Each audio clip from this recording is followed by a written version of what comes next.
అందరికీ వందనాలండి. నా పేరు అమన్. ఈరోజు మీతో కొన్ని దేవుని మాటలు మీతో పంచుకోబోతున్నాను. ముందుగా ప్రార్థన చేసుకుని ప్రారంభిద్దాం. ప్రార్థన.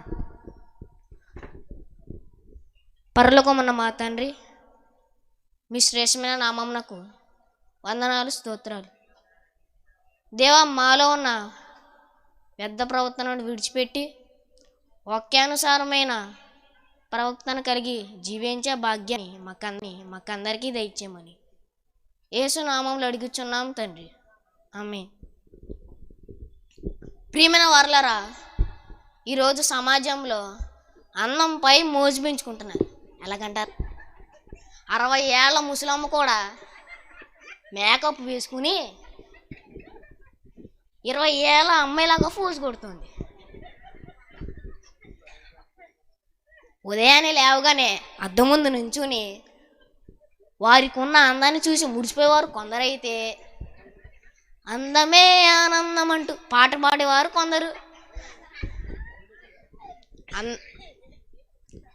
అందంగా ఉంటే మిస్ ఇండియా అయిపోవచ్చు, అందంగా ఉంటే హీరోయిన్స్గా ఛాన్స్ కొట్టేయచ్చని, తినడానికి తిండి లేకపోయినా బ్యాంక్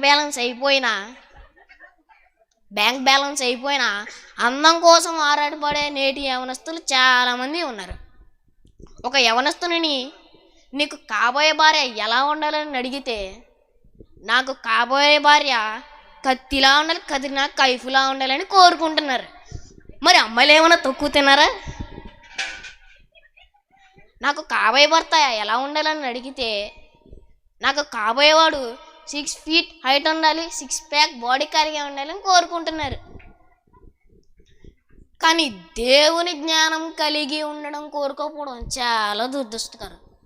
అసలు అందం గురించి దేవుడు బైబిల్ ఏమైనా రాయించాడంటే చూద్దామా? సామెతల గ్రంథము 31వ అధ్యాయం 30వ వచనం. మరలా చెబుతున్నాడు. సామెతల గ్రంథము 31వ అధ్యాయం 30వ వచనం. అందము మోసకరము, సౌందర్యం వ్యర్థం. అందము మోసకరము, సౌందర్యం వ్యర్థం. అందాన్ని చూసి మురిసిపోతున్నావా? అది నిన్ను మోసపరుస్తుంది. జాగ్రత్త. సౌందర్యం చూసి ఆనందపడుతున్నావా? అది వ్యర్థమైపోతుంది. జాగ్రత్త. అందం విషయంలో దేవుడు మోసపోద్దని దేవుడు చెబుతున్నాడు. ఇలా అందం విషయంలో మోసమైన వారు బైబిల్లో ఎవరైనా ఉన్నారా అంటే ఉన్నారు. ఆయనే ఆదాము. ఎలాగంటారా? అందమైన సృష్టిని చేసిన తర్వాత దేవుడు ఆదామును హవ్వను చేశాడు. అందమైన పండును చూసి మోసపోయింది హవ్వమ్మ. అందమైన హవ్వమ్మను చూసి మోసపోయాడు ఆదాము. పండు తిని దేవునికి దూరం అయ్యాడు. అలానే పురుషులు చాలామంది మంత్రులతో, ఎమ్మెల్యేలతో, అధికారులతో మాట్లాడతారు. కానీ ఇంటికి వచ్చేసరికి భార్యలకు భయపడతారు. హోమ్ డిపార్ట్మెంట్ కండి. మరి నేటి యవనస్తులు కూడా ఎన్నో అందాలు చూసి మోసపోతూ ఉన్నారండి. కానీ దేవుడు మాత్రం అందాన్ని చూసేవాడు కాదండి, మనసును చూస్తాడు. దేవుడు శరీర సౌందర్యాన్ని చూడడండి, ఆత్మ సౌందర్యాన్ని చూస్తాడు. కానీ మన ఆత్మ సౌందర్యంగా ఉండాలంటే ఏం చెయ్యాలి?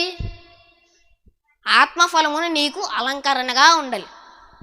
ప్రేమ, సంతోషం, సమాధానం, దీర్ఘశాంతం, దయాళత్వం, మంచితనం, విశ్వాసం, సాత్వికం, ఆశానిగ్రహం, వీటిని మనము అలంకరణగా ధరించుకోవాలి.